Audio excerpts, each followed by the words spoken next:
उत्पन्ना एकादशी व्रत कथा। सूत जी कहने लगे, हे ऋषियों, इस व्रत का वृत्तांत और उत्पत्ति प्राचीन काल में भगवान कृष्ण ने अपने परम भक्त युधिष्ठिर से कही थी। वही मैं तुमसे कहता हूँ। एक समय युधिष्ठिर ने भगवान से पूछा था कि एकादशी व्रत किसी विधि से किया जाता है और उसका क्या फल प्राप्त होता है। उपवास के दिन जो क्रिया की जाती है, आप कृपा करके मुझसे कहिए। यह वचन सुनकर श्री कृष्ण कहने लगे, हे युधिष्ठिर, मैं तुमसे एकादशी के व्रत का महात्म्य कहता हूँ, सुनो। सर्वप्रथम हेमंत ऋतु में मार्गशीर्ष कृष्ण एकादशी से इस व्रत को प्रारंभ किया जाता है। द्वादशी को सायंकाल भोजन के बाद अच्छी प्रकार से दातुन करें ताकि अन्न का अंश मुंह में ना रह जाए। रात्रि को भोजन कदापि ना करें, ना अधिक बोलें। एकादशी के दिन प्रातः 4 बजे उठकर सबसे पहले व्रत का संकल्प करें। इसके पश्चात शौच आदि से निवृत्त होकर शुद्ध जल से स्नान करें। व्रत करने वाला चोर, पाखंडी, पर स्त्रीगामी, निंदक, मिथ्याभाषी तथा किसी भी प्रकार के पापी से बात ना करे। स्नान के पश्चात धूप, दीप, नैवेद्य आदि 16 चीज़ों से भगवान का पूजन करें और रात को दीपदान करें। रात्रि में सोना या प्रसंग नहीं करना चाहिए। सारी रात भजन कीर्तन आदि करना चाहिए। जो कुछ पहले जाने अनजाने में पाप हो गए हों, उनकी क्षमा मांगनी चाहिए। धर्मात्मा पुरुषों को कृष्ण और शुक्ल दोनों पक्षों की एकादशियों को समान समझना चाहिए।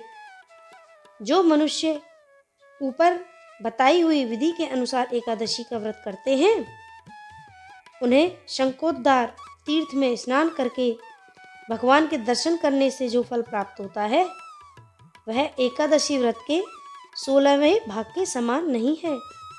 व्यतिपात के दिन दान देने का 1 लाख गुना फल प्राप्त होता है।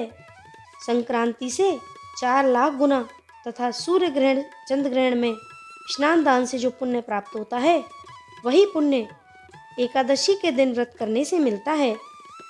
अश्वमेघ यज्ञ करने से 100 गुना तथा 1 लाख तपस्वियों को 60 वर्ष तक भोजन कराने से 10 गुना, 10 ब्राह्मणों अथवा 100 ब्रह्मचारियों को भोजन कराने से 1000 गुना पुण्य भूमि दान करने से होता है।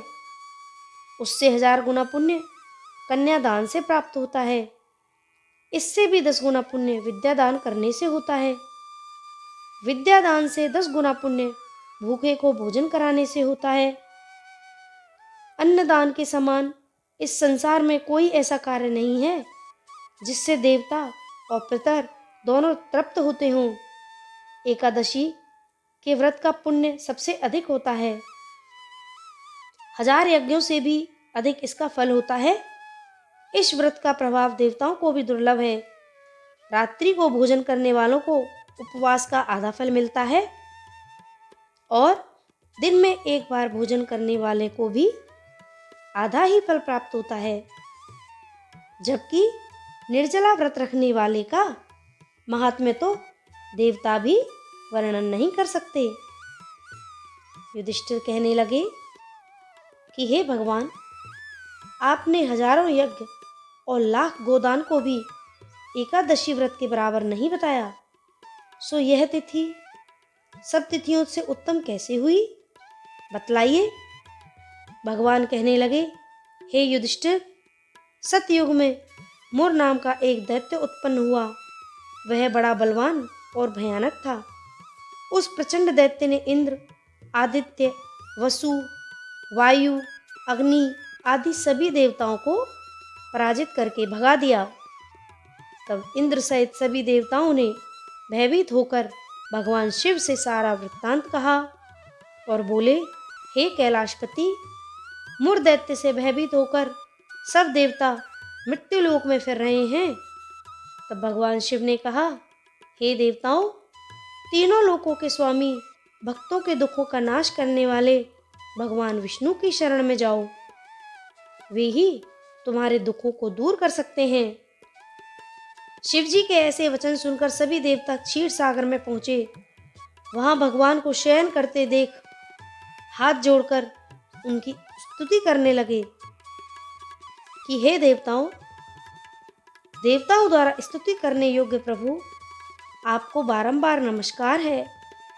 देवताओं की रक्षा करने वाले मधुसूदन, आपको नमस्कार है। हमारी रक्षा करें। दैत्यों से भयभीत होकर हम आपकी शरण में आए हैं। आप इस संसार के कर्ता, माता पिता, उत्पत्ति और पालनकर्ता और संहार करने वाले हैं। सबको शांति प्रदान करने वाले हैं। आकाश और पाताल भी आप ही हैं। सबके पितामह ब्रह्मा, सूर्य, चंद्र, अग्नि, सामग्री, होम, आहुति, मंत्र, तंत्र, जप, यजमान, यज्ञ, कर्म, कर्ता, भोक्ता आप ही हैं। आप सर्वव्यापक हैं। आपके सिवा तीनों लोकों में चर तथा अचर कुछ भी नहीं है। भगवान, दैत्यों ने हमको जीतकर स्वर्ग से भ्रष्ट कर दिया है और हम सब देवता इधर उधर भागे भागे फिर रहे हैं। आप उन दैत्यों से हम सबकी रक्षा करें। इंद्र के ऐसे वचन सुनकर भगवान विष्णु कहने लगे कि हे इंद्र, ऐसा मायावी दैत्य कौन है जिसने सब देवताओं को पराजित कर लिया? उसका क्या नाम है? उसमें कितना बल है और किसके आश्रय में है तथा उसका स्थान कहाँ है? यह सब मुझसे कहो। भगवान के ऐसे वचन सुनकर इंद्र बोले, भगवान, प्राचीन समय में एक नाड़ी जंग नामक राक्षस था। उसके महापराक्रमी और लोक विख्यात मुर नाम का एक पुत्र हुआ। उसकी चंद्रावती नाम की नगरी है। उसी ने सब देवताओं को स्वर्ग से निकालकर वहां अपना अधिकार जमा लिया है। उसने इंद्र, अग्नि, वरुण, यम, वायु, ईश, चंद्रमा, नैऋत्य आदि सबके स्थान पर अधिकार कर लिया है। सूर्य बनकर स्वयं ही प्रकाश करता है, स्वयं ही मेघ बन बैठा है और सबसे अजेय है।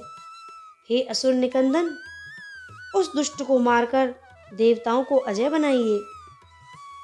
यह वचन सुनकर भगवान ने कहा, हे देवताओं, मैं शीघ्र ही उसका संहार करूंगा। तुम चंद्रावती नगरी जाओ।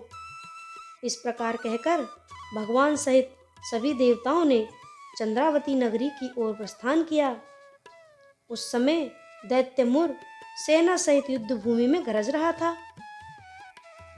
उसकी भयानक गर्जना सुनकर सभी देवता भय के मारे चारों दिशाओं में भागने लगे। जब स्वयं भगवान रणभूमि में आए तो दैत्य उन पर भी अस्त्र शस्त्र आयुध लेकर दौड़े। भगवान ने उन्हें सर्प के समान अपने बाणों से बींध डाला। बहुत से दैत्य मारे गए, केवल मुर बचा रहा। वह अविचल भाव से भगवान के साथ युद्ध करता रहा।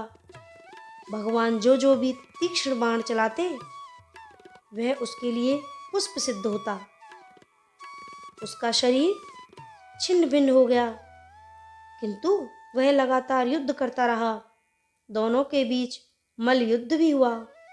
10,000 वर्ष तक उनका युद्ध चलता रहा, किंतु मुर नहीं हारा।